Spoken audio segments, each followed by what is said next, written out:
morning, my AKA Patters. Do you want something free and good from the Marvel Cinematic Universe? Let's go!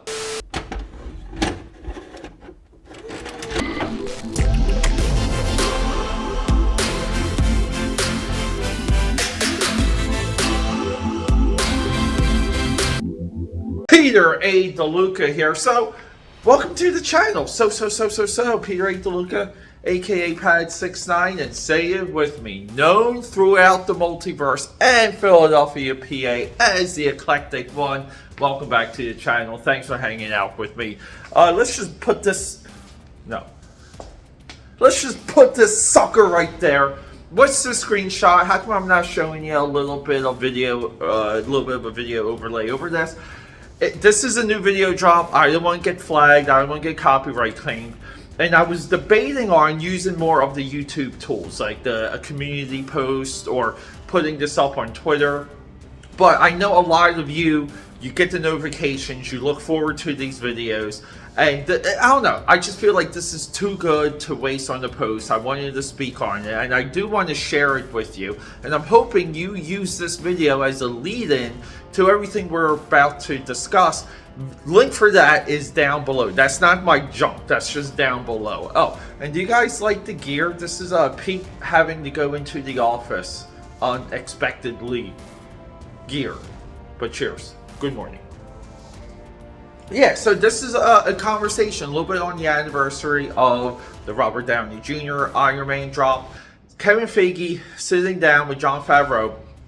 And it's important that we get Jon Favreau at this point in a different context. Him talking about different movies, different productions, experiences, goals, mindsets, all that stuff. And the reason for that is because everything with Jon Favreau now, we're just wrapped up in this Mandalorian, Star Wars, Kathleen Kennedy, endless drama.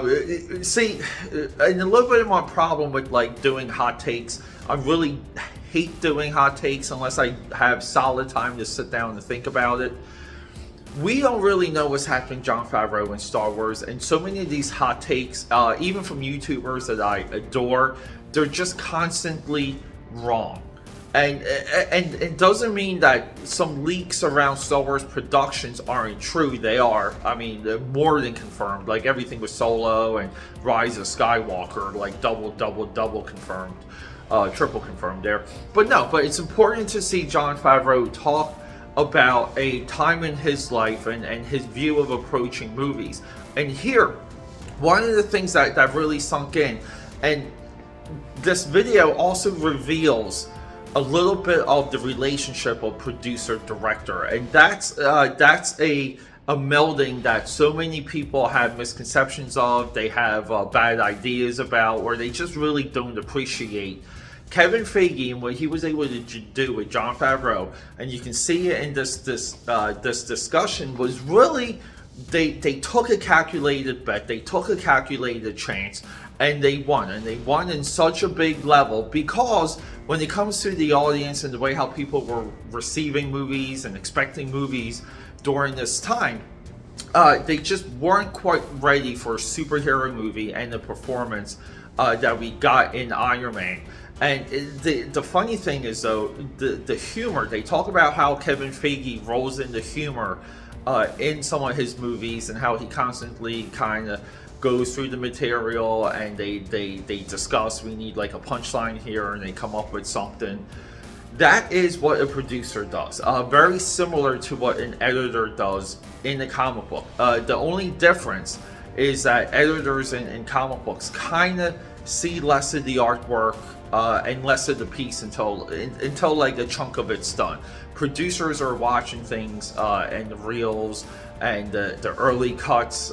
Some of these movies are cut by the day. You're shooting your reels, or you're shooting your shots, and you're editing like right on top of it. And that's because these movies are so expensive. You have to get eyeballs on them right away. But Jon Favreau, getting back to his point though, he talks about like he says, like you and I, like we had to be kind of like we had to be like a symbiote, right? Like one's Peter Parker, one's Venom, because we're going to be together for 2 to 3 years. And that, you know, he says that a few times, and that really sunk in because as of right now, like, we love crapping on Kevin Feige. We do forget how good of a culture and how well of a production staff and how well they curated their talent within these movies for those initial 10 years and how strictly magical it was. And just on a side note, there should be like maybe a documentary on John Carter of Mars. I'm going to put that link down below. When you watch that link, John Carter of Mars was essentially a live-action Pixar movie. And they brought the Pixar production process and the feedback loop process into a live action. John Carter of Mars is a completely solid movie. I know it gets like a bad reputation, gets a bad rap, but again, like, people have to make money, so articles and headlines sell ad space and all these other things. But a lot of that Pixar John Carter feedback loop method rolls right into Iron Man and what the Marvel Cinematic Universe became. And that's why, and if you guys notice on this channel, I do a lot of the art books, I do a lot of the art book flip throughs and discussions on them, because the production process and the overlap in shooting and then the extended reshoots and re-edits and corrections, that really is the Pixar process, and it's personified into perfection, basically going all the way into Endgame. And, you know, like in Jon Favreau, they make a reference on like, he's, you know, with Kevin Feige, on how they attended some of these screenings, and they would go in there and check things out. And Jon Favreau would like ask him flat out, he's like, do you still do that? And Kevin Feige just says, yes, we still do it. We still do it with every single movie.